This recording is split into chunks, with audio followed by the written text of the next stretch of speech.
قال اللہ تبارک و تعالیٰ فی القرآن المجید والفرقان الحمید اعوذ باللہ من الشیطان الرجیم بسم اللہ الرحمن الرحیم ان اللہ مع الصابرین صدق اللہ العظیم۔ میرے زندگی کا مقصد تیرے دین کی سرفرازی، میں اس لیے مسلمان، میں اس لیے نمازی۔ محترم و مکرم معزز سامعین اکرام، السلام علیکم ورحمۃ اللہ وبرکاتہ۔ ابھی میں نے جو آیت مبارکہ کی تلاوت کی، اس میں اللہ تعالیٰ ارشاد فرماتا ہے بے شک اللہ صبر کرنے والوں کے ساتھ ہے۔ صبر یہ کیسے حاصل ہوتا ہے؟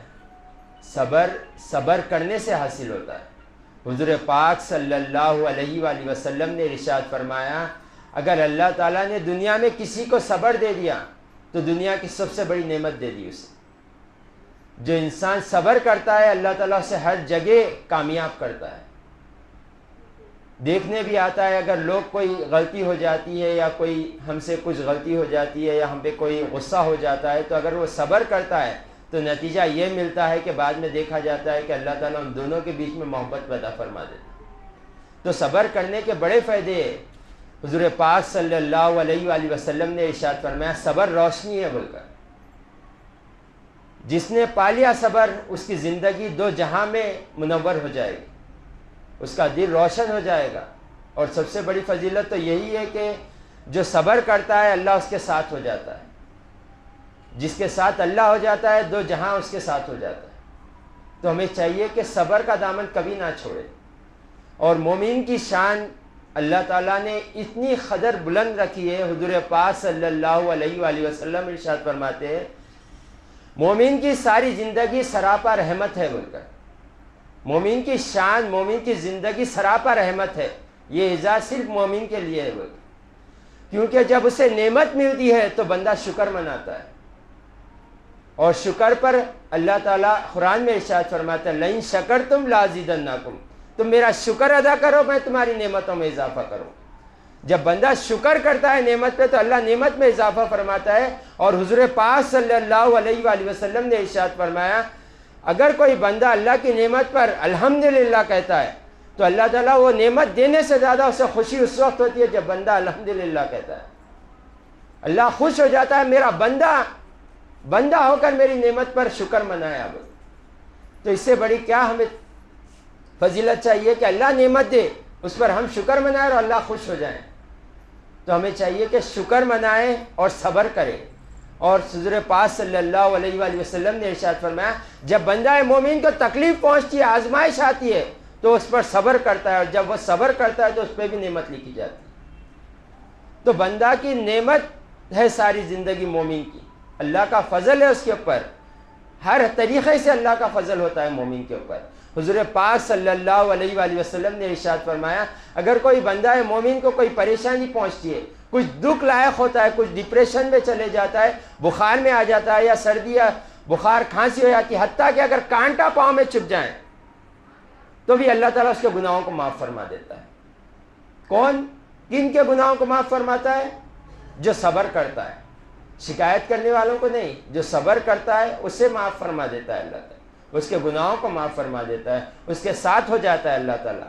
شکوہ کرنے والوں کے ساتھ سوائے آزمائش کے اور کچھ نہیں ہوتا۔ جو شکایتیں کرتے رہتے، شکوہ کرتے رہتے، ساری زندگی ان کی ویسے ہی گزر جاتی۔ تو ہمیں چاہیے کہ اللہ کی بارگاہ میں صبر کے ساتھ زندگی گزارے، ہر وقت صبر کا دامن ہاتھ سے نہ چھوڑے۔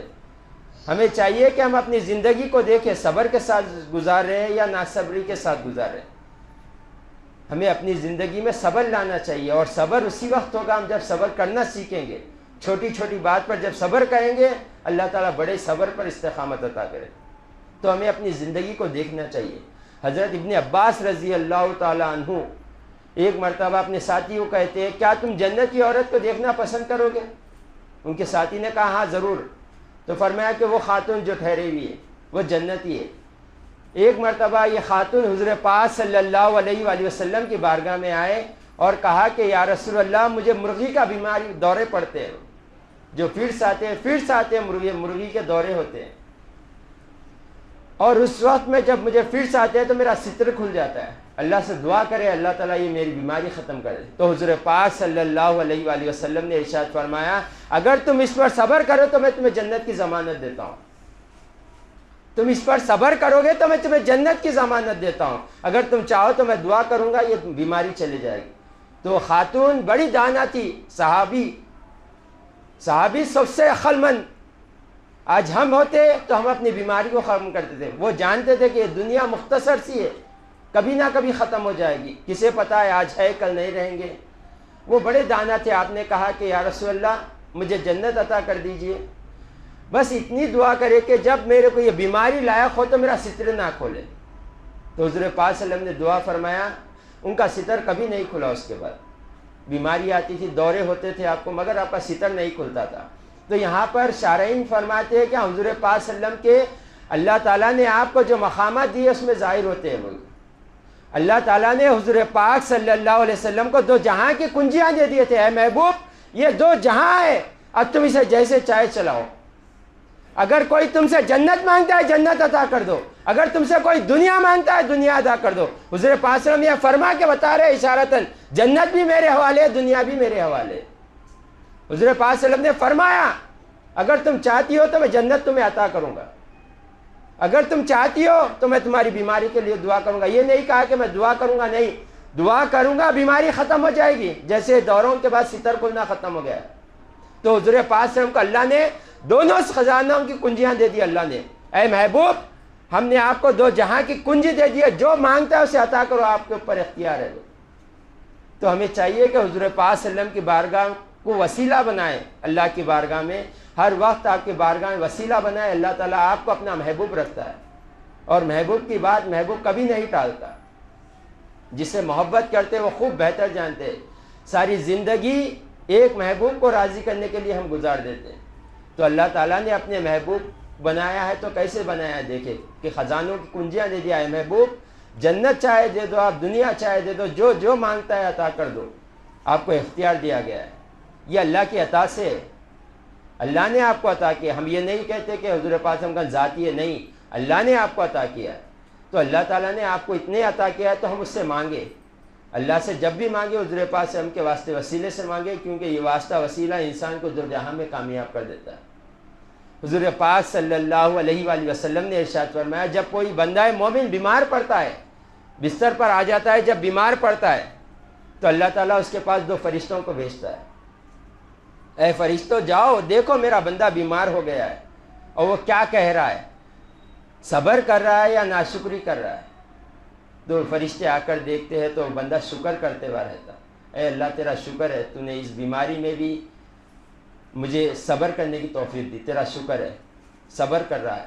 تو فرشتے جا کر رب کی بارگاہ میں کہتے ہیں اے اللہ ہم تیرے بندے کا ہو کر آئے۔ تو اللہ پوچھتا ہے کہ میرا بندہ کیا کہہ رہا ہے، اے مالک تو نے جو بیماری اس پر لائق کی اس پر وہ صبر کر رہا تھا۔ تو اللہ تعالیٰ فرشتوں سے کہتا ہے فرشتوں تم گواہ ہو جاؤ، اگر میں اسے صحت دے دیا تو اس کے سارے گناہ معاف فرما دوں گا، اگر اسی حالت میں اسے موت آ جائے تو میں اسے جنت عطا کر دوں گا۔ تو ہم دیکھیں کہ اللہ تعالیٰ کتنے نعمتوں سے بندے کو سرفراز کر رہا ہے۔ اگر صحت ہو گئی تو تمام بیماریاں معاف، اگر صحت نہیں ہوئی موت آ گئی اسی بیماری میں تو جنت۔ تو ہمیں دیکھیں کہ اللہ تعالیٰ کس قدر بندے پر رحم و کرم فرماتا ہے۔ ہم آج چھوٹی چھوٹی بیماری کو بڑا لے کر سمجھ کر بیٹھ جاتے ہیں، کیوں؟ کیونکہ ہمیں یہی بڑی بیماری نظر آتی ہے۔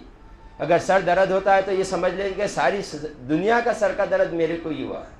اگر بخار آ جائیں، اگر بخار حد سے زیادہ آ گئے، آنکھ بھٹی ہو جائیں، ہم یہ سمجھتے ہیں کہ سب سے زیادہ بیماریاں مجھے لائق ہو گئی۔ اگر کسی کو کھانسی ہو گئی، کسی کو ٹی بی ہو گئی، کسی کو ہارٹ آ گیا، کسی کو اوپن سرجری ہو گئی، کسی کو ڈائلسس ہو گیا، ہم یہ سمجھتے ہیں سب سے بڑی دنیا کی بیماری ہم ہی ہے، ہمارے کو ہی آ گئی۔ وہاں سے ناشکری شروع ہو جاتی ہے ہماری، صبر کا دامن ہم چھوڑتے ہوئے نظر آتے ہیں۔ تو ہمیں چاہیے کہ ہم صبر سیکھیں۔ یہ کیسے حاصل ہوگا؟ ہمارے استاد محترم فرماتے ہیں کہ جب کبھی بھی تمہارے پر کوئی پریشانی آئے، کوئی بیماری آئے، تم ایسا کیا کرو کہ Osmania hospital, Gandhi hospital, Shadan hospital کے چکر لگایا کرو۔ وہاں جاؤ گے تو اپنی بیماری کو کم ترین پاؤ گے تم۔ کئی ایسے لوگ ہیں سالوں سے ہوش میں نہیں آئے، اور کئی ایسے لوگ ہیں جو کھانا نہیں کھا رہے کئی سال سے، پانی پر گلوکوزوں پر زندہ ہے، اور کئی ایسے لوگ ہیں جو نہ ہاتھ ہلا سکتے نہ پیر ہلا سکتے، کئی ایسے لوگ ہیں بستروں پر جو موت کی تمنا کرے اور انہیں موت نہیں آ رہی۔ ہم کیا کر رہے ہیں؟ ہم الحمدللہ ہمارے کو بیماری ہے، بخار ہے، تو پھر بھی گھر والوں کے ساتھ ہیں، یہ شکر منائے رب کا. کیسی بھی حالت ہوگی مگر الحمدللہ اپنے منہ سے اپن سانس لے سک رہے، آکسیجن پہ زندہ ہے لوگ، وینٹیلیٹر پر زندہ ہے لوگ. ہم ناشکری کرنا چاہ رہے، بس ہم اللہ کی نعمتوں کی ناشکری کرنا چاہ رہے، ہم نعمت پر اس کے شکر کرنا نہیں چاہ رہے. ہم شکر کرنا چاہے تو ہمارے پاس کروڑ ذریعے ہمارے پاس، تو ہمارے پاس کبھی بھی ہمارے پر بیماری لائق ہو جائیں تو صبر کرے، ناشکری ہرگز نہ کرے. کوئی سی بھی بیماریاں اندر، چاہے کتنی بڑی بھی بیماریاں اندر، یہ سوچے الحمدللہ یہ بیماری میں اپنے گھر والوں کے ساتھ. کئی ایسے جو چھوڑ کر آ جاتے ہیں، جا کر دیکھے، جا کر پوچھے عثمانیہ میں، کئی لوگ ہیں یہ کب سے پیشنٹ، کب سے ان کے کون ہے، کوئی نہیں ہے، لاوارثی ہے. ہوتے ہیں، اولاد بھی ہوتی ہے، بیوی بھی ہوتی ہے، بچے بھی ہوتے ہیں، سب ہوتے ہیں، چھوڑ کر آ جاتے ہیں. تو ہم اللہ کا صبر کا دامن نہ چھوڑے. جب صبر ہم پالیں گے تو اللہ ہمارے ساتھ ہو جائے گا. جب ساتھ ہو جائے گا ہر بیماری چھوٹی نظر آئے گی، ہر پریشانی چھوٹی نظر آئے گی، ہر چیز ہمیں حقیر نظر آئے گی جب اللہ ہمارے ساتھ ہو جائے گا. تو ہمیں چاہیے کہ صبر کرے. وآخر دعوانا الحمدللہ.